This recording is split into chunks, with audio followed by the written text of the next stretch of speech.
Associate editor विकास शर्मा की exclusive report. क्या RIMS में एनपीए को किया जाएगा अनिवार्य? सीएम की मंशा के अनुरूप रिम्स बनाने के लिए जारी कवायद तेज है। दरअसल Rajasthan institute of medical science के लिए इंफ्रास्ट्रक्चर और अन्य जरूरी संरचनाओं के लिए आरयूएचएस प्रशासन ने बनाई है हाई लेवल की कमेटी। 4 सदस्यीय हाई लेवल कमेटी दिल्ली और जोधपुर एम्स का जल्द करेगी दौरा। इस दौरान देखा जाएगा कि किस तरह से एम्स में किया जा रहा है डेडिकेटेड काम, साथ ही मरीजों के ट्रीटमेंट और रिसर्च के लिए चिकित्सकों की क्या क्या है जिम्मेदारियां। लेकिन इस कवायद से आरयूएचएस समेत पूरे प्रशासन में शुरू हुई एक बड़ी चर्चा है। चर्चा यह है कि रिम्स के गठन के बाद क्या चिकित्सकों की प्राइवेट प्रैक्टिस होगी बंद, क्योंकि एम्स समेत सभी बड़े प्रतिष्ठित संस्थानों में लागू है अनिवार्य नॉन प्रैक्टिसिंग अलाउंस। चर्चा यह भी है कि जब प्रशासनिक पदों पर बैठे चिकित्सकों का नहीं छूट रहा है प्रैक्टिस से मोह, तो फिर वो कैसे सरकार को देंगे नॉन प्रैक्टिसिंग अलाउंस को अनिवार्य करने की सिफारिश। इस पर ज्यादा जानकारी देंगे एसोसिएट एडिटर विकास शर्मा। विकास जी, रिम्स में एनपीए को क्या अनिवार्य किया जाएगा, और दूसरा ये कि अगर ऐसा होता है तो फिर इसका क्या इम्पैक्ट पड़ेगा?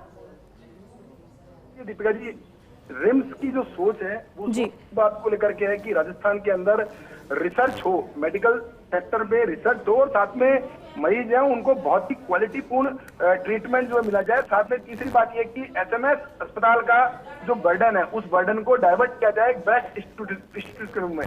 और इन तीनों के लिए मुख्यमंत्री भजनलाल शर्मा ने एक बड़ी अवधारणा रखी है कि हम एम्स की तर्ज पर रिम्स बनाएंगे, और जो रिम्स की जो घोषणा की गई है उसको धरातल पर उतारने के लिए एक हाई लेवल कमेटी का गठन किया गया है, जो कि एम्स दिल्ली और जोधपुर का दौरा करेगी, वहां के इंफ्रास्ट्रक्चर को देखेगी, वहां की कार्यप्रणाली को देखेगी, और साथ में उसकी अपनी एक रिपोर्ट प्रस्तुत करेगी कि आखिर एम्स में किस तरह से काम होता है। और ये जो पूरी कवायद की जा रही है, जो कमेटी गठित की गई है, उसके बाद एक बहुत बड़ी चर्चा शुरू हुई है।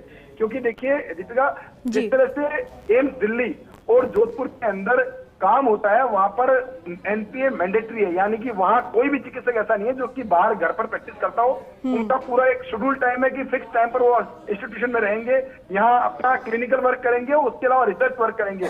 तो एक डेडिकेटेड डॉक्टर जो है वहां पर काम करते हैं, वो सभी लोग सिर्फ इंस्टीट्यूशन के लिए काम करते हैं, कोई अपने घर पर प्रैक्टिस का काम नहीं करता। तो ऐसे में जब हम अध्ययन करा रहे हैं, उस इंस्टीट्यूशन का अध्ययन करा रहे हैं जहां पर एनपीए लागू है, मैंडेटरी किया हुआ है, और उस इंस्टीट्यूशन की अगर अध्ययन करा रहे हैं तो संभवतः ये एक चर्चा शुरू हुई है, क्या रिम्स में भी एनपीए मैंडेटरी किया जाएगा, अनिवार्य किया जाएगा। नॉन प्रैक्टिस अलाउंस अगर रिम्स में लागू किया जाता है तो उस स्थिति में यहाँ की स्थितियां कैसी रहेगी, क्या पेज बोर्ड रहेगा? बहुत बड़ा सवाल है, बहुत बड़ी चर्चा है। लेकिन उस बीच में एक महत्वपूर्ण चर्चा ये भी है कि जिन लोगों को रिम्स की जिम्मेदारी दी गई है या फिर जिन लोगों के पास मॉनिटरिंग है, वो सभी लोग इस वक्त प्रैक्टिसिंग डॉक्टर हैं। तो ऐसे में सबसे बड़ा सवाल ये कि क्या वो सरकार को यह सिफारिश दे पाएंगे कि रिम्स की स्थापना की जाए तो उसमें एनपीए मैंडेटरी लागू किया जाए, ताकि जो मंशा है सरकार की कि मरीजों को बहुत ही बेहतरीन ट्रीटमेंट मिले, सरकारी व्यवस्था के तहत ट्रीटमेंट मिले, और साथ में एक रिसर्च वर्क हो, अस्पतालों में जो मरीज आते हैं उन पर रिसर्च हो, ताकि